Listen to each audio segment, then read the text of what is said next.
Bonjour Florent. Bonjour Brice. Alors nous avons aujourd'hui une question d'un de nos clients qui nous pose la question suivante. Cette personne est souscripteur de 2 contrats d'assurance Madelin, donc 2 contrats prévoyance, retraite. C'est un travailleur non salarié, un TNS classique. Et cette personne qui a 2 contrats Madelin souhaite éventuellement transférer un contrat sur un autre contrat Madelin ou éventuellement utiliser l'un de ces contrats pour abonder, pour réaliser un versement sur son autre contrat Madelin de sorte à ce qu'il n'y ait plus qu'un seul contrat. Est-ce que c'est possible techniquement ? Alors, le contrat Madelin a une particularité par rapport à un contrat d'assurance vie épargne classique qui, lui, ne peut pas être transféré d'une compagnie à une autre. C'est que, obligatoirement, le contrat Madelin doit avoir une clause de transférabilité. Et la définition des conditions dans lesquelles on peut transférer ce contrat se trouve dans le décret du 31 octobre 2006. Alors, que retrouve-t-on dans ce décret ? On nous indique qu'on peut tout à fait transférer la valeur mathématique du contrat existant vers un autre support, une autre enveloppe qui répond aux mêmes caractéristiques, donc notamment vers un autre contrat Madelin.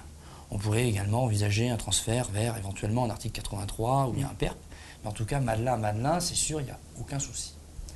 Alors éventuellement, il peut y avoir quelques frais, puisque si le contrat que l'on transfère à moins de 10 ans, il peut y avoir jusqu'à 5% de frais retenus par la compagnie qui disposer du contrat initial.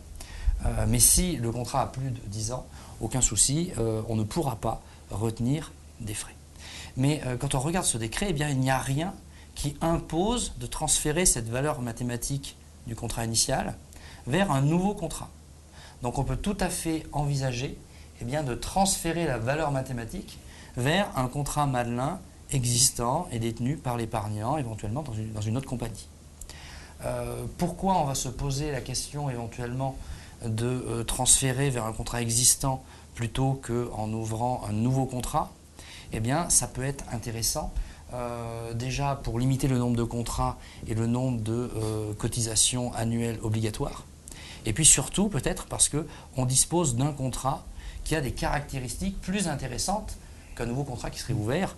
Par exemple, un contrat qu'on aurait souscrit avant le 21 décembre 2012, puisque jusqu'à cette date, on peut souscrire un contrat qui a une table d'espérance de vie, de mortalité distincte entre hommes et femmes, tandis que si on souscrit un contrat après la date du 21 décembre 2012, on a une table de mortalité unisexe et qui donc peut pénaliser notamment les souscripteurs assurés masculins. Alors il faut faire attention quand même, par exemple dans le cas d'un contrat qui garantit une rente, il faut bien lire les conditions générales du contrat vers lequel on veut transférer, car par exemple les contrats qui garantissent une table d'espérance de vie lors de la souscription, en général, dans les conditions générales, il peut y avoir la précision que cette garantie ne s'applique qu'au montant souscrit et versé régulièrement sur le contrat et ne pas bénéficier donc de cette garantie de table en cas de transfert. Merci Florent. Merci Brice.